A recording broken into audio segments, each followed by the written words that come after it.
गंवार पति और पढ़ी लिखी पत्नी की कहानी। एक लड़की की शादी उसकी मर्जी के खिलाफ एक सीधे साधे लड़के से की जाती है, जिसके घर में एक माँ के अलावा और कोई नहीं है। दहेज में लड़के को बहुत सारे उपहार और पैसे मिले होते हैं। लड़की किसी और लड़के से बेहद प्यार करती थी और लड़का भी।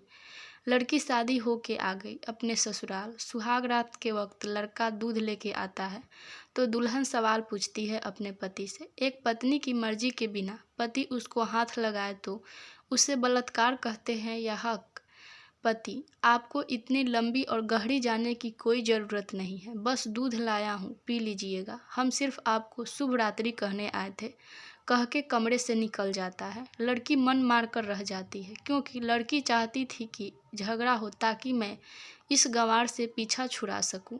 है तो दुल्हन, मगर घर का कोई भी काम नहीं करती, बस दिन भर ऑनलाइन रहती और न जाने किस किस से बातें करती।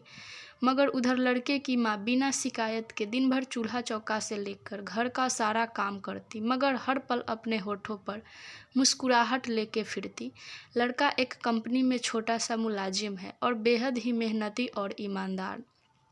करीब महीने भर बीत गए, मगर पति पत्नी अब तक साथ नहीं सोए। वैसे लड़का बहुत शांत स्वभाव वाला था, इसलिए वह ज़्यादा बातें नहीं करता था। बस खाने के वक्त अपनी पत्नी से पूछ लेता था कि कहाँ खाओगी, अपने कमरे में या हमारे साथ। और सोने से पहले डायरी लिखने की आदत थी, जो हर रात वह लिखता था। ऐसे लड़की के पास एक स्कूटी था। वह हर रोज़ बाहर जाती थी, पति के ऑफिस जाने के बाद और पति के वापस लौटते ही आ जाती थी। छुट्टी का दिन था, लड़का भी घर पे ही था, तो लड़की ने अच्छे भले खाने को भी गंदा कह के माँ को अपशब्द बोल के खाना फेंक देती है। मगर वह शांत रहने वाला उसका पति अपनी पत्नी पर हाथ उठा देता है, मगर माँ अपने बेटे को बहुत डांटती है। इधर लड़की को बहाना चाहिए था झगड़े का, जो उसे मिल गया था। वह पैर पटकती हुई स्कूटी लेकर निकल पड़ती है। लड़की जो रोज़ घर से बाहर जाती थी, वह अपने प्यार से मिलने जाती थी।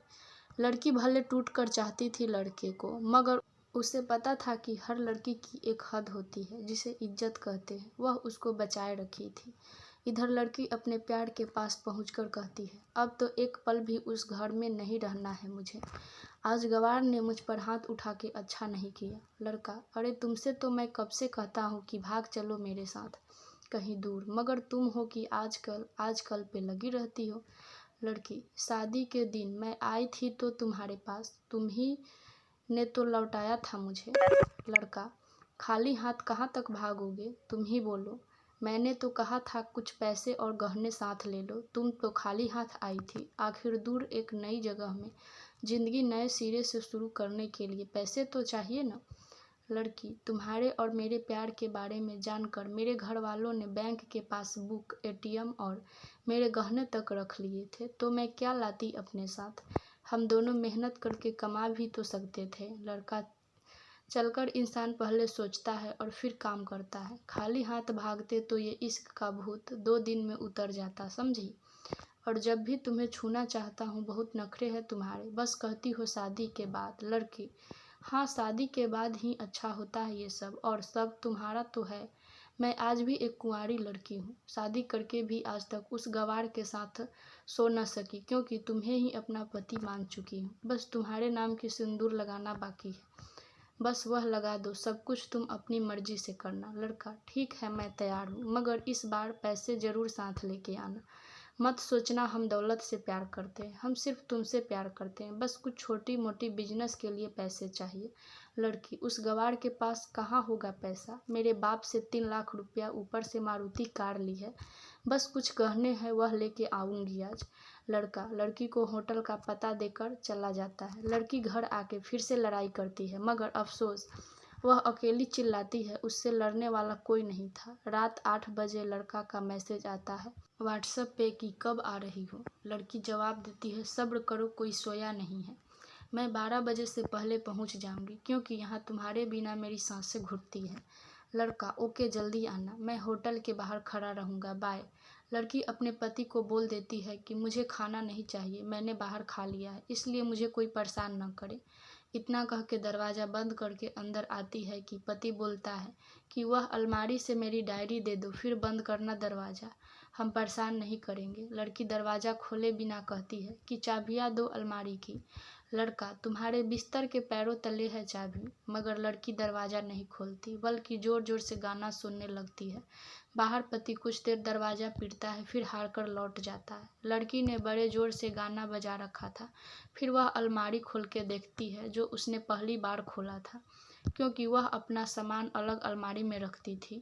अलमारी खोलते ही हैरान रह जाती है। अलमारी में उसके अपने पासबुक, एटीएम कार्ड थे, जो उसके घर वालों ने छीन के रखे थे। खोलते चेक किया तो उसमें वह पैसे भी ऐड थे जो लड़के के दहेज में मिले थे, और बहुत सारे गहने भी जो एक पेपर के साथ थे, और उसकी मिल्कियत लड़की के नाम थी।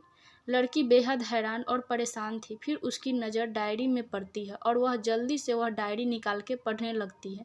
लिखा था, तुम्हारे पापा ने एक दिन मेरी माँ की जान बचाई थी, अपना खून देकर। मैं अपनी माँ से बेहद प्यार करता हूँ, इसलिए मैंने झुककर आपके पापा को प्रणाम करके कहा कि आपका ये अनमोल एहसान कभी नहीं भूलूंगा। कुछ दिन बाद आपके पापा हमारे घर आए, हमारे तुम्हारे रिश्ते की बात लेकर, मगर उन्होंने आपकी हर बात बताई हमें कि आप एक लड़के से बेहद प्यार करती हो। आपके पापा आपकी खुशी चाहते थे, इसलिए वह पहले लड़के को जानना चाहते थे। आखिर आपने अपने पापा की प्रिंसेस जो थी, और हर बाप अपने प्रिंसेस के लिए एक अच्छा ईमानदार प्रिंस चाहता है।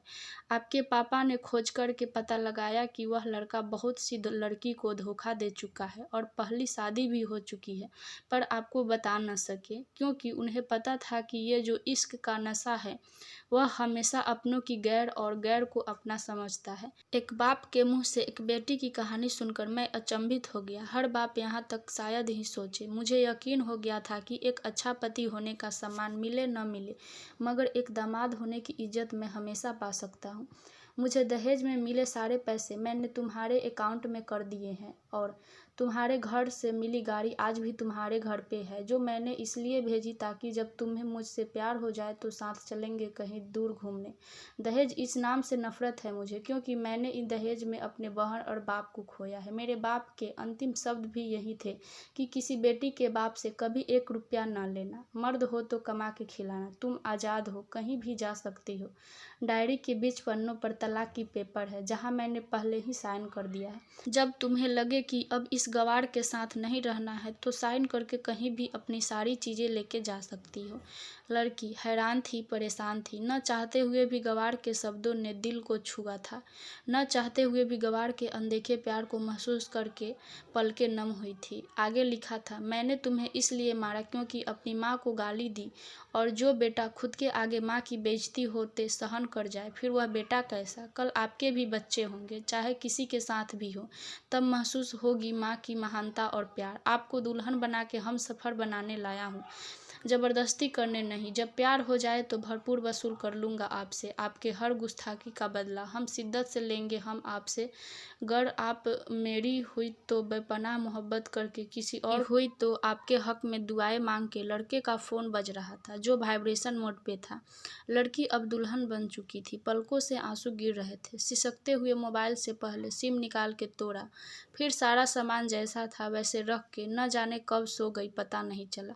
सुबह देर से जागी, तब तक गवार ऑफिस जा चुका था। पहले नहा धोकर साड़ी पहनी, लंबी सी सिंदूर डाली अपनी मांग से, फिर मंगलसूत्र, जबकि पहले एक टीकी जैसी साइड पे सिंदूर लगाती थी ताकि कोई लड़का ध्यान न दे, मगर आज 10 किलोमीटर से भी दिखाई दे ऐसी लंबी और गाढ़ी सिंदूर लगाई थी दुल्हन ने। फिर किचन से जाके सासू माँ को ज़बरदस्ती कमरे में लेकर तैयार होने को कहती है, और अपने गवार पति के लिए थोड़े नमकीन, थोड़े हलवे और चाय बना के अपनी स्कूटी में सासू माँ को ज़बरदस्ती बिठाकर, जबकि कुछ पता ही नहीं है उनको कि बहू आज मुझे कहाँ ले जा रही है, बस बैठ जाती है। फिर रास्ते में सासू माँ को पति के ऑफिस का पता पूछकर ऑफिस पहुँच जाती है। पति हैरान रह जाता है पत्नी को इस हालत में देखकर।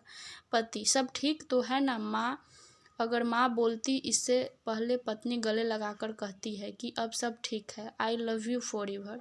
ऑफिस के लोग सब खड़े हो जाते हैं तो दुल्हन कहती है कि मैं इनकी धर्म पत्नी हूँ, बनवास गई थी, सुबह लौटी हूँ।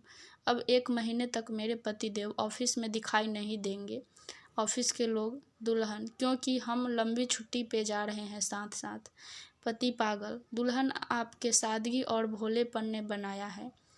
सभी लोग तालियां बजाते हैं और दुल्हन फिर से लिपट जाती है अपने गंवार से, जहां से वह दोबारा कभी भी छूटना नहीं चाहती।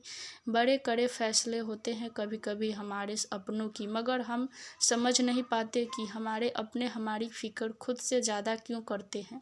माँ बाप के फैसलों का सम्मान करें, क्योंकि ये दो ऐसे शख्स हैं जो आपको हमेशा दुनियादारी से ज़्यादा प्यार करते हैं। दोस्तों, आपको ये कहानी कैसी लगी कमेंट में ज़रूर बताइएगा, और यदि अच्छी लगी हो तो लाइक कीजिएगा। चैनल पर नए हैं तो चैनल को सब्सक्राइब ज़रूर कीजिएगा, ताकि अच्छी अच्छी कहानी आपको सुनने को मिले। मेरा वीडियो देखने के लिए आपका बहुत बहुत धन्यवाद।